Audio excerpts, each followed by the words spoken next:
Friends, आज के video में मैं आपको दो ऐसी चीज़ें बिल्कुल फ्री ऑफ कॉस्ट बना के दिखाने वाली हूँ जो कि आपकी डेली लाइफ के लिए काफ़ी ज़्यादा यूजफुल है। तो पहली चीज़ जो है ना वो हम बनाने वाले हैं सीट कवर से। जी हाँ, जो हमारे घर में गाड़ी वगैरह होती है उनके सीट कवर पड़े होते हैं जो कि एक समय के बाद जब ख़राब हो जाते हैं, भद्दे लगने लगते हैं, तो हम उन्हें चेंज करा देते हैं। तो मैंने अभी आगे वाली सीट के दो सिंगल वाली जो सीट कवर होते हैं ना, मैंने वो लिए हैं और मैंने अंदर साइड में इनमें कपड़ा लगा दिया है।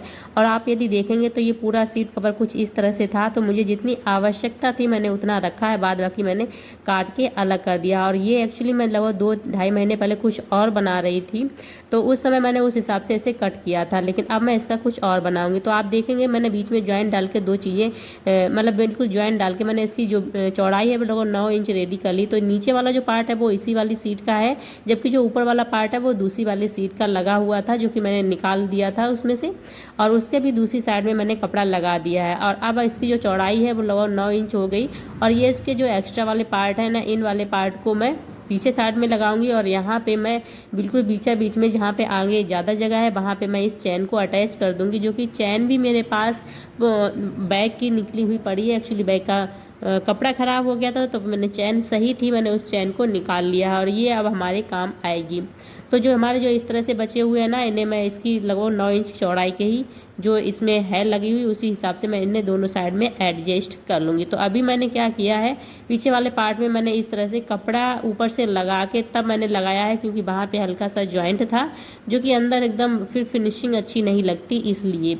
और मेरे हाथों पे मत जाइएगा, क्योंकि मेरे हाथों में अभी इन्फेक्शन हो रखा है, तो उसमें अभी मैंने दवाई लगा के रखी है। तो अभी आप देखेंगे मैंने चारों साइड में इसमें जो लगभग 9 इंच की पाइपिंग थी मैंने वो लगा के रखी है। और जो ऊपर वाला कपड़ा है ना, इस वाले जो सीट है, इस सीट को अब मैं इसके साथ में जोड़ूंगी। लेकिन जोड़ते समय एक चीज़ ध्यान रखनी है, जो हमारा कपड़ा है वो थोड़ा एक्स्ट्रा ही रखना है। फोम अगर बराबर में है तो फोम को काट देना है, क्योंकि फोम के ऊपर सिलाई नहीं हो पाती और नॉर्मल सिलाई मशीन से इतना ही बहुत ज़्यादा मोटा हो जाता है।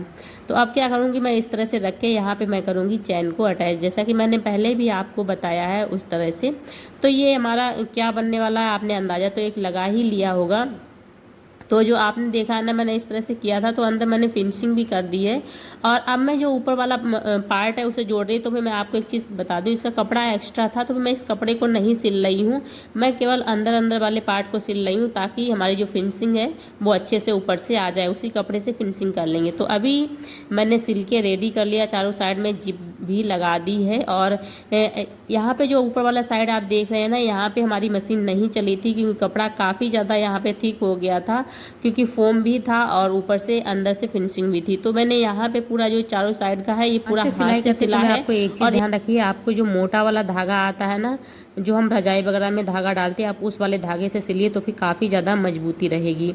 तो अब हम इसे चैन की साइड से करेंगे सीधा, और सीधा करने के बाद आप देख पा रहे हैं हमारा बहुत ही बढ़िया सा ऑर्गेनाइजर रेडी हो गया है। आप जिस तरह से चाहें उस तरह से यूज कर सकते हो। आप चाहें तो अपने कपड़े रखने में, या फिर आपके जो पुराने कपड़े हैं उन्हें स्टोरेज करने में, या फिर और भी चीज़ें, जैसे आपको जो भी सही लगे उस तरह से आप यूज कर सकते हो। तो फिलहाल हमारा बिल्कुल वेस्ट मटेरियल से हमारा बन के रेडी हो गया है। और मैं अभी जो है ना इसमें रखने वाली नहीं हूँ, मैं एक्चुअली इसे बनाने वाली हूँ एक सोफ़ा टाइप से। यानी कि जो हमारे पुराने कपड़े होते हैं छोटे बच्चों के, इन कपड़ों को हम किसी को दे नहीं सकते, और लेकिन हमारे पास इनका इतना स्टॉक हो जाता है कि हम इन्हें कहाँ ले जाएं, जहाँ भी रखो तो बहुत ज़्यादा हमारी जगह घेरते हैं, और इस तरह से बिखरे पड़े रहते हैं, तो समझ में नहीं आता कि हम कौन सी चीज़ कहाँ से निकालें और कहाँ पे रखें।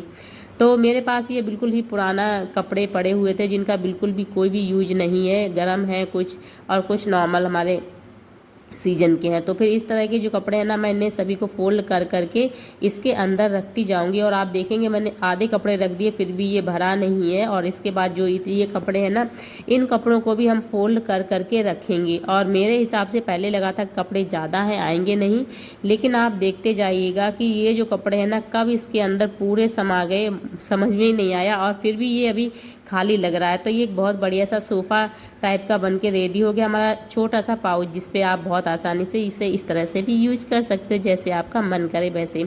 तो आज की जो सेकेंड चीज़ है वो हम लोग बनाने वाले हैं इस तरह की जो पन्नी होती है। आपने देखा होगा ना, जब हम लोग मीशो से या फिर मिंत्रा कहीं से भी ऑर्डर करते हैं तो ये पन्नी काफ़ी ज़्यादा अच्छी क्वालिटी की होती है। मतलब ये अगर ऐसे खींचे तो फिर आवाज़ नहीं करती हैं, जल्दी फटती नहीं है, यानी कि स्ट्रेचुअल टाइप की होती हैं।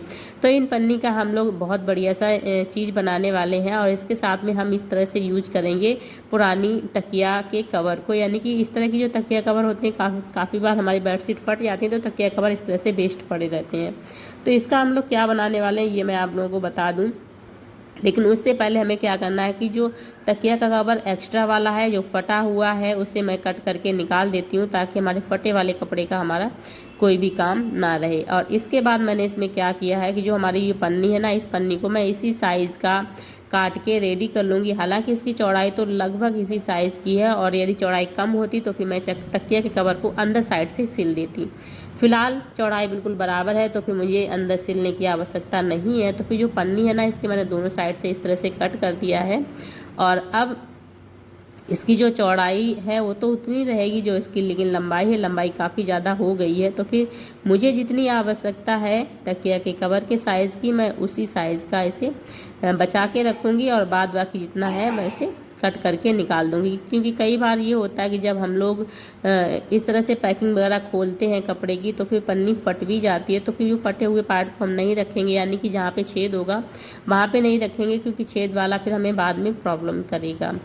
अब मैंने क्या किया है, तकिया को इसके ऊपर रखे, जो एक्स्ट्रा पन्नी है ना उसे कट करके निकाल दिया और जो पन्नी है ना उस पन्नी को मैंने तकिया कवर के अंदर मैं कर दूंगी इसे, मतलब इस तरह से अंदर रख दूंगी। तो ये हमारा अच्छे से जब रख जाएगी तो फिर आप देखेंगे कि ये हमारा एक कुछ ऑर्गेनाइजर टाइप से ऐसा बन के रेडी हो रहा है जिसे हम मल्टीपर्पज़ से यूज कर सकते हैं। तो आप चाहें तो इसके चारों साइड में अलग से किनारी लगा सकते हो, बट मैंने देखा कि जो हमारी तकिया कवर है इसमें अलग से ग्रीन कलर की पट्टी दी हुई है, तो मुझे अलग से लगाने की आवश्यकता नहीं है और ये इसी तरह से हम यूज कर सकते हैं। हमारा क्या है कि बस हमारा ये जो अंदर पन्नी है ना उस पन्नी को थोड़ा सा टिका रहना है, बस पन्नी इकट्ठी ना हो, इसलिए हम तकिया का जो हमने ये बनाया है इसमें मैं बीच बीच में जहाँ तहाँ पे एक एक दो दो सिलाई डाल दूंगी ताकि हमारी पन्नी जैसी है वैसी की वैसी बनी रहे। और हालांकि ये आवाज़ तो नहीं करती है लेकिन फिर भी रहता है। और आप चाहें, जैसा कि मैं बता रही हूँ, आप चाहें तो इसमें अलग से बॉर्डर लगा सकते हो, बट मुझे आवश्यकता नहीं थी तो मैंने नहीं लगाया। आप इसे मल्टीपर्पज़ यूज कर सकते हो, तो मैंने फ़िलहाल मैं इसे यूज़ करूँगी। जिस तरह से बर्तन वगैरह वॉश करते हैं तो आपने देखा होगा हमारी स्लेब काफ़ी ज़्यादा गीली हो जाती है और ऐसे में बहुत ज़्यादा पानी भरा रहता है तो मच्छर वगैरह आ जाते हैं जब पानी जहाँ पे होता है। तो आप इस तरह से यूज कर सकते हो जैसे कि मैंने यूज किया, और मैंने स्पेशली ये बर्तन के लिए बनाई है। आप चाहें तो बर्तन वॉश करके भी रख सकते हो इसके ऊपर, क्योंकि नीचे पानी नहीं निकलने वाला है, क्योंकि इसमें बीच में पड़ी हुई है। अलावा आप जो है अपने हमारे से कप वगैरह होते हैं जो टूट जाते हैं, आप उन्हें भी वॉश करके इसके ऊपर रख सकते हो, क्योंकि उनकी किनारी बार बार जो स्लेब पे रखने से कई बार चटकने के चांस रहते हैं। तो आप धुल के आप इस तरह से अपने कप को रख सकते हैं इसके ऊपर। तो वीडियो पसंद आया हो तो फिर उसके लिए लाइक कर दीजिएगा। Bye bye.